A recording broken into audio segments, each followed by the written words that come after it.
¿Qué tal? Seguimos aquí en el Quilombo de Periodista Digital, la única tertulia que verán ustedes por streaming a través de un digital. Habrá otras, pero esta habrá sido la pionera, la primera que se haya hecho aquí en España. Bueno, viernes, tiempo de pensar en profundidad, que es, y para eso necesitamos la ayuda del director de Disidentia.com, de Javier Venegas. Javier, ¿cómo estás? Muy buenas. Bien, gracias, Luis. Bueno, vamos a seguir con el tema, tuvo muchísimo éxito, el tema que tratamos el viernes pasado, que era la primera parte de Suecia, cómo las técnicas invasivas, las técnicas de control social que inventaron los suecos, y no tuvieron que recurrir al marxismo cultural, todavía inventaron algo muchísimo mejor en el sentido, mejor para ellos, claro, más invisible, más silencioso. Y bueno, y por eso el artículo de Javier Venegas se titulaba Suecia, el monstruo sigiloso. Y ahora vamos a seguir hablando de Suecia porque, claro, Javier, en relación a lo que tú comentabas, ¿qué era lo que habíamos contado en aquel artículo? Estábamos hablando de cómo en Suecia habían puesto mucho énfasis en romper lazos familiares, en romper vínculos emocionales y en entender que la interdependencia es mala. El mejor individuo para ellos, para controlarlo mejor, es el que está absolutamente solo. Sí, el principio fundamental, lo que explicábamos, que es la idea, yo creo que es la idea fuerza de todo esto, es cómo transitar de una sociedad capitalista competitiva, que es más o menos espontánea, a una sociedad tecnocrática dirigida. Esa es la clave de ellos. Y a partir de ahí empiezan a evolucionar y a aplicar una serie de políticas sociales, convirtiendo a Suecia en un gran laboratorio de ingeniería social, del cual van a salir muchas técnicas políticas exportables al resto del mundo desarrollado, que van llegando gradualmente y que ya están llegando aquí. Javier, tienes otro artículo titulado Suecia y el suicidio social, que los lectores suscritos a Disidencia.com pueden disfrutar. La sutil pero temible revolución. En ese artículo dices algo que estábamos comentando. 40% el 40% de los ciudadanos en Suecia vivirán solos toda su vida. Y quizás también de ese 25% que muere en absoluta soledad sin que nadie le eche en falta. Sí. Bueno, esa es la consecuencia. Es decir, ¿qué tipo de... ¿por qué esa necesidad? ¿Por qué entienden que el vivir juntos, el vivir en familia es una forma de esclavitud y fomentan esto, al final la muerte, la soledad más absoluta, que hace que Suecia tenga una de las tasas de suicidio más altas del mundo? Bueno, hay dos sociólogos suecos que son más recientes, ¿no?, que estudian todo esto y ellos están precisamente a favor de lo que está ocurriendo en Suecia, porque ahí lo que ocurre en Suecia es que prácticamente no hay discrepancias, ¿no?, dentro del cuerpo de los expertos. Esto está bien, ¿no? Entonces hay un par de sociólogos suecos que han escrito un libro muy interesante, creo que es de 2006. ¿Son los suecos humanos, se titula? Sí. Son los suecos humanos. Es una pregunta. ¿Son los ¿Está editado en español? Sí. Es muy interesante porque ellos defienden esto. Entonces, hablan de una sociedad en la que el concepto de amor es diferente al que nosotros podemos entender. El verdadero amor para estos dos sociólogos, que tengo aquí los nombres apuntados, a ver si te salen, sí, Lars Tragart y Henrik Berggren. En inglés todavía, pero el sueco ya me cuesta más. Y estos dos señores hacen un libro muy interesante que conviene leerlo, porque no hay que leer solo con lo que uno está de acuerdo, sino hay que conocer las cosas. Bueno, pues ellos dicen que el verdadero amor es un amor que para que exista tiene que ser un amor libre. ¿Y el amor libre cómo puede existir? Cuando rompes cualquier dependencia entre personas, cualquier relación entre personas. Por eso, en Suecia, una de las cruzadas es cambiar el modelo de familia, ir a lo que ellos llaman el modelo de familia, la familia democrática, en la que consideran que la familia actual, la tradicional, la que todos conocemos, se basa en la jerarquía. Es decir, hay una jerarquía. En cambio, en el modelo de familia democrático no existe jerarquía. Cada individuo tiene su propia independencia, incluyendo los hijos. Esto no es solo mujeres y hombres, es que también están va de los padres hijos. a hijos también, ¿no? Sí, porque la jerarquía, es decir, dentro de la familia democrática no hay roles. No existe el rol de padre y el rol de hijo, igual que no existe el rol de esposo y el rol de esposa. No existen, todos son iguales, incluso los hijos. Y por lo tanto, no hay una jerarquía. Entonces, todos son iguales, todos tienen derecho a su propia independencia y a negociar absolutamente todas las decisiones que se tomen en la familia, lo cual es... Bueno, a mí me parece que hasta cierto punto pues hay que hablar y dialogar con los hijos, por supuesto, pero hay cuestiones que deben basarse en la jerarquía padre-hijo, porque si no, no hay manera de que la familia funcione medianamente normal, ¿no? Pero he encontrado un documental, porque bueno, no lo he encontrado, me pasaste tú el link y creo que quiero poner un poquito del tráiler para verlo, porque precisamente ahonda en eso que estás... contando. Es un documental en el cual se titula La teoría del amor y habla precisamente de esto, de esta forma de control social en la cual se rompen los vínculos entre las parejas y incluso entre padres e hijos, con lo cual las consecuencias sociales de eso ya se las pueden imaginar. The Swedish theory of love. What does it say?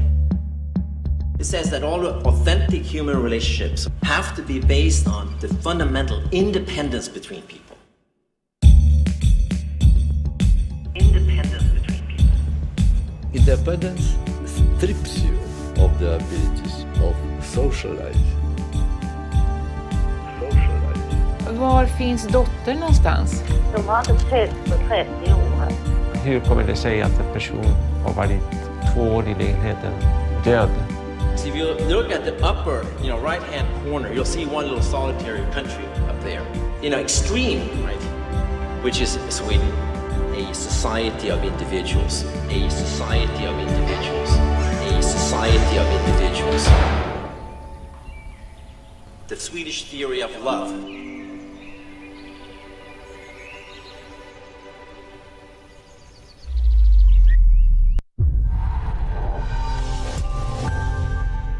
Javier, ponle un momento en el tiempo. ¿Quién impulsa esto? ¿Desde dónde? ¿Quiénes son las instituciones? ¿Es un lobby? ¿Es el gobierno? ¿Son los partidos políticos?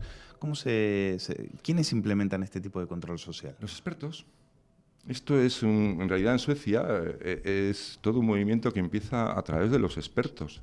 Esto es que constantemente, cuando hay algún debate, inmediatamente tenemos que todos callarnos porque salen con la famosa frase que a mí me pone ya los pelos de punta, es el estudio muestra. El estudio muestra, y entonces se acabó. El estudio. Se acabó. Entonces, ¿por qué? Si lo dice un estudio... Y ya no hay más que hablar. No se puede discutir. Luego analizas el estudio, haces un metaanálisis y te das cuenta de que el estudio, pues bueno, el estudio, tiene bastantes lagunas, ¿no? Claro, está pagado y financiado para decir lo que ellos quieren escuchar. Tiene una intención tiene siempre un sesgo, pero son los expertos. En Suecia, en cierta forma, los propios políticos han delegado en los expertos. Los propios políticos han delegado en los expertos. La sociedad tiene una reverencia hacia los expertos extraordinaria. Es decir, y una sumisión, una servidumbre, porque en Suecia este tipo de políticas, este tipo de entender la vida ha dado un giro extraordinario a la forma de pensar de las personas. En Suecia todo tiene un sentido técnico, pragmático y práctico, y de ese sentido se elimina cualquier enfoque ético o moral. Si un experto dice que algo es más eficiente, se tiene que adoptar, aunque suponga unos costes morales o éticos que en la sociedad sueca pues pasan desapercibidos, porque lo importante es vivir mejor, que yo esté mejor, yo. Es una paradoja, porque por un lado es la libertad individual, la independencia individual, que es falsa, porque acabas dependiendo intensamente del Estado. Claro. Pero por otro lado, para que esa independencia y esa libertad individual se sustancie, tenga contenido, tenga algún sentido, tienes que socializarte. Tienes que tener relaciones con los demás. Eso es lo que da sentido a tu existencia. ¿Qué consecuencias sociales trae esto? Es decir, te preguntaba, la tasa de suicidio, por ejemplo. La tasa de suicidio ya sabemos todos que en Suecia es elevada. Es decir, y en Noruega. Y en Noruega, y en Dinamarca. Es decir, pero bueno, ahí dicen que es también en la cuestión de hay un síndrome que no me acuerdo ahora la palabra técnica, pero es las pocas horas de luz porque están en una latitud. Evidentemente. Tal, pero, sin embargo... Eso genera alcoholismo también. Sí, pero también, bueno, es que claro, ahí empezamos a se cruzan las cosas, las cuestiones se cruzan. ¿Hasta qué punto es el clima, la luz, y hasta qué punto es la soledad? Claro, porque decir, unas sociedades que viven con ese nivel de vida, con esa seguridad, con esa tranquilidad, sin agobios, sin opresiones aparentes, pues lógicamente, aunque tenga un índice alto de suicidios por la falta de luz, ¿vale? Pues tendrá que contrarrestarlo de alguna manera. Sin embargo, el índice sigue siendo alto. Pero no solo es el suicidio, es la depresión. Uno de los factores más fuertes que existen en este tipo de sociedades es el número de personas que viven en una depresión crónica. De hecho, creo que la OMS estima que en las sociedades desarrolladas la segunda enfermedad inhabilitante dentro de 10 años va a ser la depresión. Si tú no verás a un nigeriano o a un etíope deprimido, porque primero necesita socializarse, depende de los demás, y segundo, tiene que estar muy preocupado, muy atento a cubrir sus necesidades básicas. No tiene tiempo para deprimirse. No tiene tiempo para deprimirse, no puede pensar en el yo, no puede pensar, ¿y ahora qué hago con mi vida? Que lo tengo todo, y ahora ¿qué sentido tiene que yo sea ingeniero si voy a estar aquí siempre haciendo lo mismo? Correcto. Y tengo todo resuelto, y además pues no tengo hijos, vivo solo. Y ese tipo de situaciones es lo que se llama la sociedad terapéutica. La sociedad en la que se generan ese tipo de enfermedades. Javier, y a nuestra izquierda, ¿qué es de todo esto que acabamos de ver? ¿Podemos decir que están fascinados con ese modelo? ¿Que hay cosas que les seduce de ese modelo? La izquierda más vasta sigue pensando un poco en el modelo antiguo, que es imponer por la fuerza pues, determinadas estructuras sociales. Sí. Pero hay la izquierda socialdemócrata, y los veremos en Twitter, gente que son politólogos, que son una izquierda moderada, sí están por este modelo. Sí lo consideran el modelo ideal, sí están en ese modelo. No hay duda, y hay que decirlo, que Suecia ha hecho cosas bastante bien. Ahora vamos a hablar y te quería preguntar. Bueno, pues lo dejamos para luego, pero lo importante es que esta tendencia está llegando aquí, y si nos damos cuenta está llegando de muchas maneras. Ahora, por ejemplo, con la cuestión de las agresiones sexuales. Sí. Una agresión sexual, siempre hemos entendido una violación, y agresión sexual, cosas muy concretas. Correcto. E inequívocas. Ahora una agresión sexual es proponer a una mujer que se acueste contigo. Sí. O incluso tocarle la rodilla con la mano o apoyar la mano en el hombro. Exacto. O, es decir, entonces, en ese sentido, todos hemos sufrido una agresión sexual, también los hombres. Aunque yo no sea muy guapo, a mí alguna mujer me ha propuesto irme a la cama. Y a mí me ha pasado. Bueno, a ti porque tú eres más joven. No, pero imagínate si te ha pasado a ti, incluso también. Pero bueno, claro. Es decir, pero eso... El tema es... Pero nunca hemos entendido eso como una agresión, porque las personas adultas dicen no, y si se pone pesado el moscón de turno, pues te pones tú muy serio. O sea, claro. Y se acabó, normalmente en el 99,99% de las veces se acaba ahí el tema. Exacto. Sin embargo, ese tipo de cambios, de meter en la agresión, en una especie de amenaza para el individuo, conductas que hasta entonces no considerábamos ni siquiera ya ni faltas, no delitos, ni faltas, está creando nuevos códigos de conducta. Esto lo que hace es cortocircuitar nuestras relaciones. Totalmente. La gente, los hombres, y eso está ocurriendo ya en Estados Unidos, los chicos no saben qué códigos de conducta tienen que aplicar cuando están con chicas. Es decir, qué es lo que puedo hacer y qué produce eso, una inhibición. El otro día, esto lo decía Carlos Saura, cineasta español, en el diario El Mundo, así con todas las letras. No es un sociólogo, no es un experto, es un cineasta, es una persona que ve algo y lo cuenta y dice, mira, yo estoy viendo que hay muchísimas mujeres que están pasándose al lesbianismo porque no tienen falta de eso, es decir, claro, se está cortando esa interdependencia. Sí, hay una desconfianza mutua enorme. Exacto. Entonces, pero es que... Y también tiene que ver con esa corriente feminista de estigmatizar al hombre y de odiarle. Bueno, yo acabo de oír una tertulia de una señora, no sé quién era, porque solo la he oído, no la he podido ver. Ana Terradillos. Que decía que a las mujeres las están machacando. Es decir, ese tipo de mensajes de que tú no puedes volver sola por la noche, de que las mujeres las están machacando, de que hay un terrorismo machista, son mensajes, primero, fuera de la realidad. Exacto. No son reales, porque el índice de agresiones que hay en España, o mejor dicho, vamos a poner al revés para que se note más la diferencia, de los hombres que no agreden y maltratan a mujeres es el 99,99% de la población. Ese es el índice, digamos, de las personas que saben comportarse, aunque a veces discutimos, pero es que, por ejemplo, es en Suecia.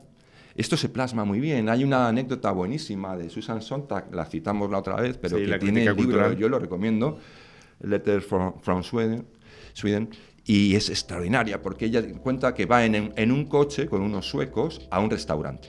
Entonces, no tienen muy claro dónde está el restaurante, no saben exactamente si van a saber llegar.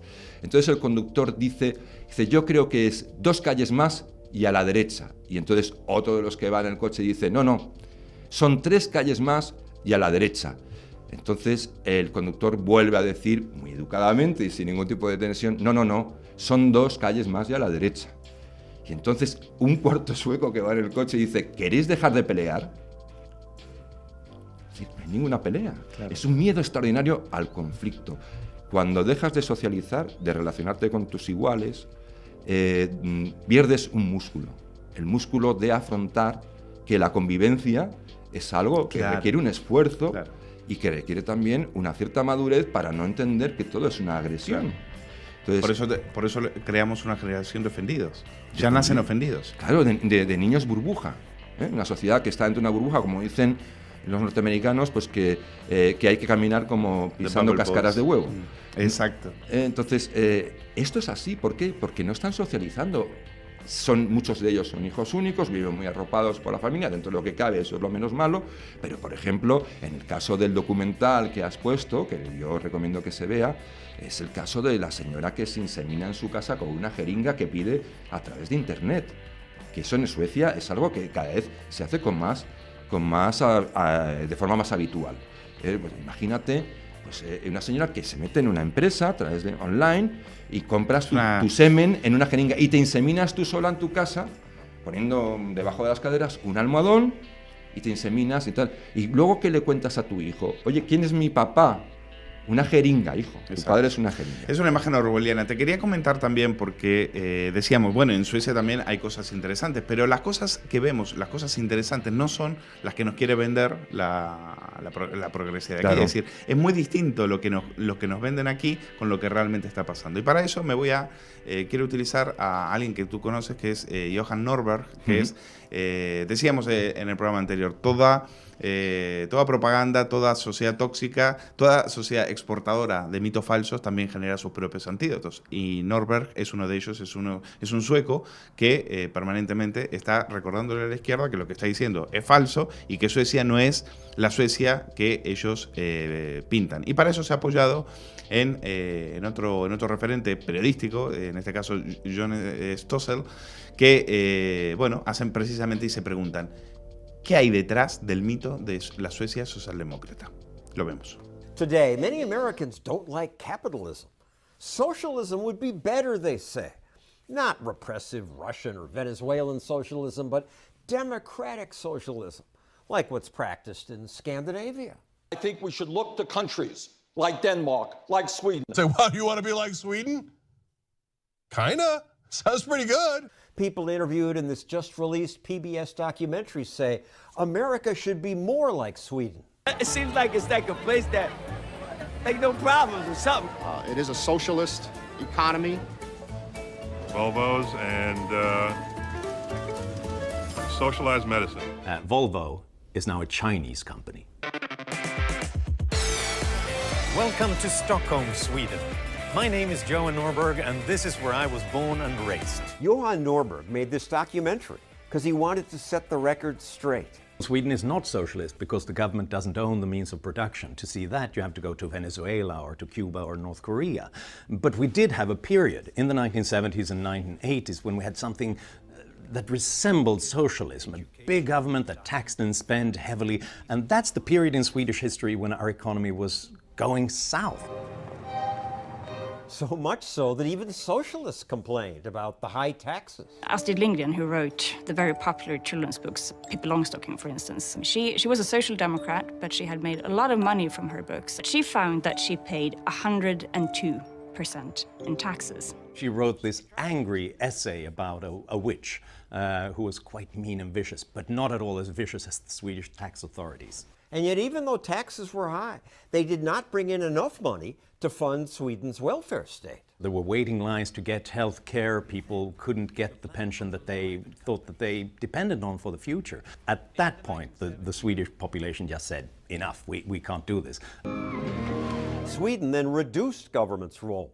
They cut public spending, privatized the national rail network, abolished certain government monopolies, eliminated inheritance taxes, and sold state-owned businesses like the maker of Absolut vodka. Lower taxes, reformed the pension system so that it wasn't unsustainable. The results from the spending cuts and privatization? This impoverished peasant nation developed into one of the world's richest countries. Javier.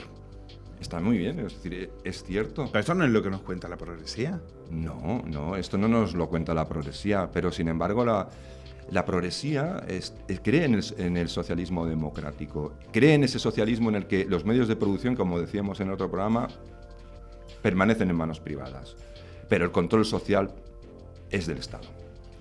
Los individuos pertenecen al Estado, son siervos del Estado.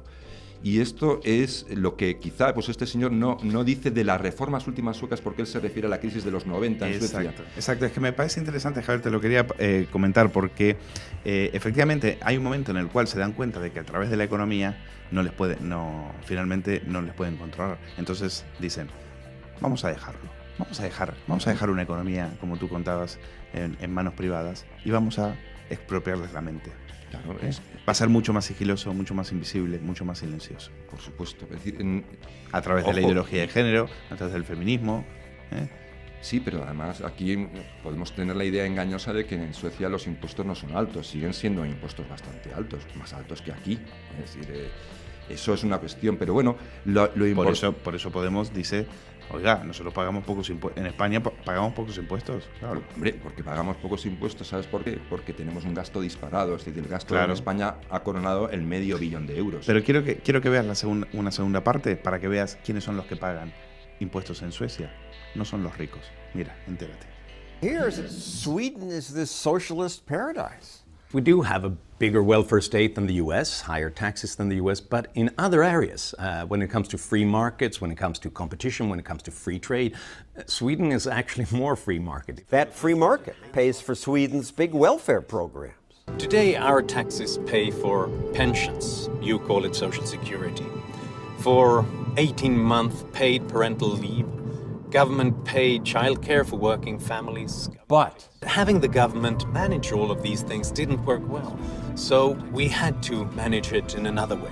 They privatized. We realized in Sweden that with these government monopolies, we don't get the innovation that we get when we have competition. And this is particularly true for the school system. Sweden switched to a school voucher system that lets parents pick their kids' school and forces schools to compete. And one of the results that we've seen is not just that the private schools are better than the public ones, but even the public schools in the vicinity of private schools, they often improve because they have to. Sweden's version of Social Security was going broke, so Sweden privatized that too. Privatized the pension system. That terrifies people. And obviously that scares people, but when they realized that the alternative was that the whole pension system would collapse, they thought that this is much better than nothing. Now, the bulk of pensions is really contribution defined. So if things are going well for Sweden, pensions are increasing. But if things are going less well, pensions are automatically lowered, which basically takes away from politicians the ability to buy votes by just promising higher pensions and letting future generations pay. And when it comes to taxes, what Sweden does may surprise you. Low-income earners in Sweden pay a lot more than low-income earners in America. So despite the fact that Sweden looks like sort of a socialist country which taxes the rich exorbitantly high, the truth is the opposite. People who earn below average income pay up to 60% in taxes. This is the dirty little secret about the Swedish tax system. We don't take from the rich and give to the poor.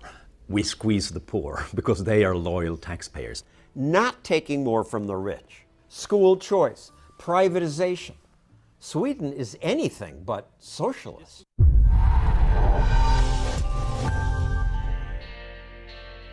Bueno, evidentemente tiene... este es un lado, este es uno de los rostros de este Jano sueco.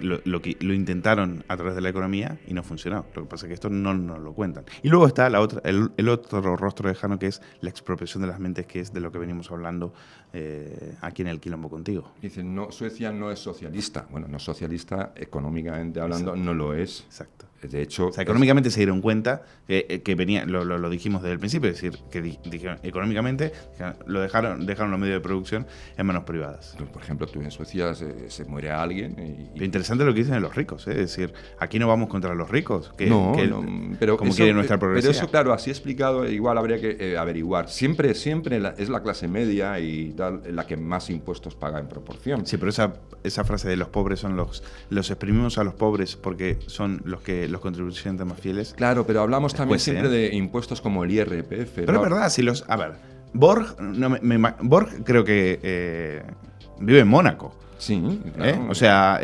Raikkonen creo que vive en Mónaco. Es decir, las grandes fortunas suecas no pagan impuestos ahí. Claro, porque no sé cómo será el sistema progresivo que hay ahora implantado en Suecia, pero yo sé que... en un momento llegó a ser brutal. Llegó a ser brutal, es decir, ha hablado del 102%.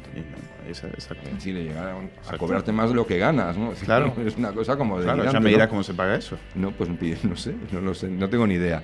Debe ser una cuestión que técnicamente sería eso, pero igual en la práctica no llegaría, porque bueno, ya sabemos que cuando se empieza a pagar impuestos luego es progresivo, es decir, no es el 100%, nunca.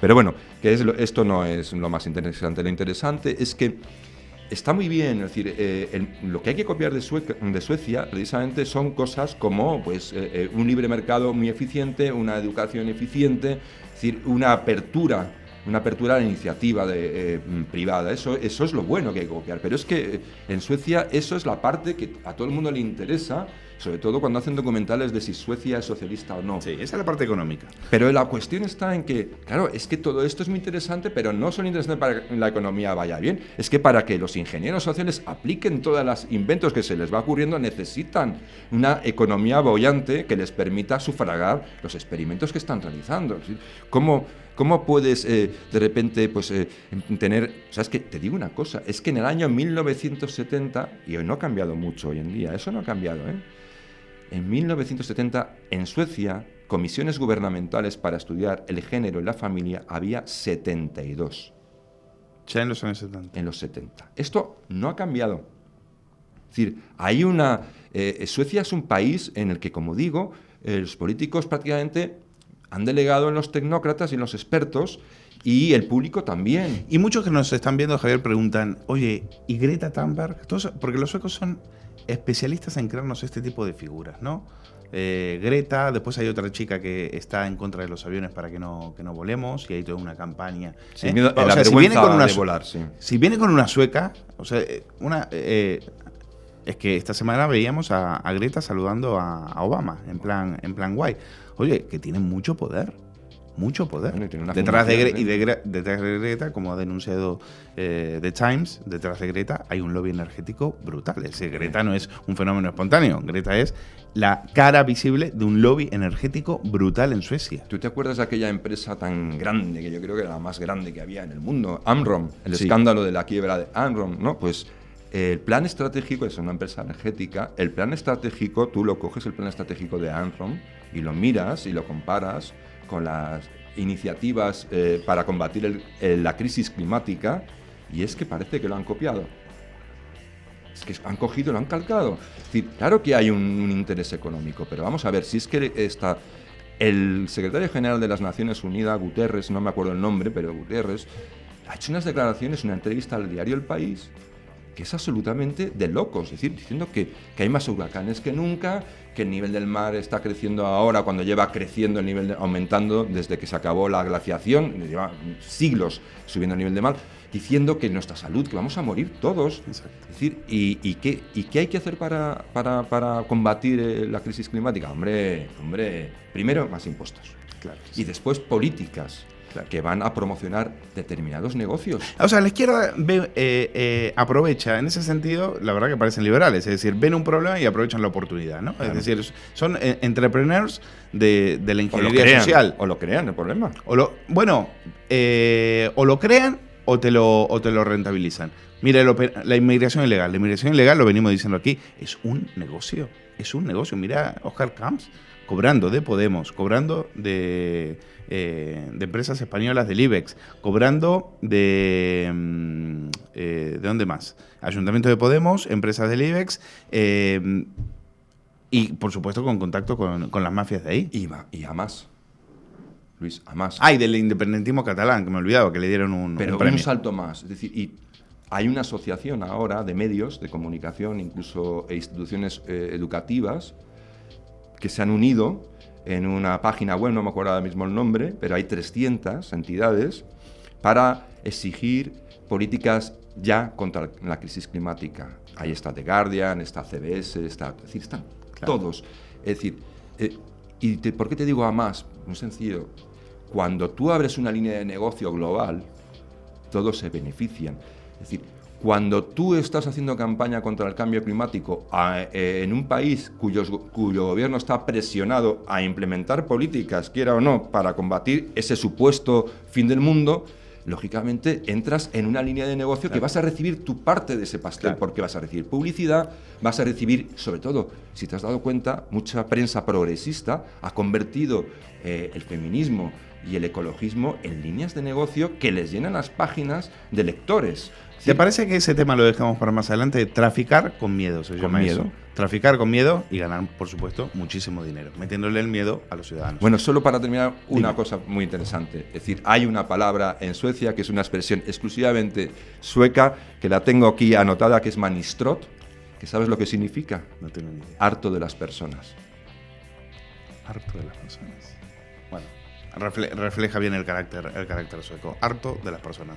Pues nosotros estamos hartos de estos que quieren venir a decirnos cómo tenemos que vivir, cómo tenemos que pensar y cómo tenemos que, por supuesto, cómo tenemos que votar. ¿A quién votar? Pues a ellos. Javier Venegas, gracias. Un placer. Gracias. Seguimos el próximo viernes con más pensamiento crítico, pensamiento disidente, que es el que Javier defiende desde su portal, desde disidentia.com, a quienes invito a todos que nos están viendo a pasarse por ahí, y si todavía no eres mecena o todavía no estás suscrito, pues ya estás tardando mucho.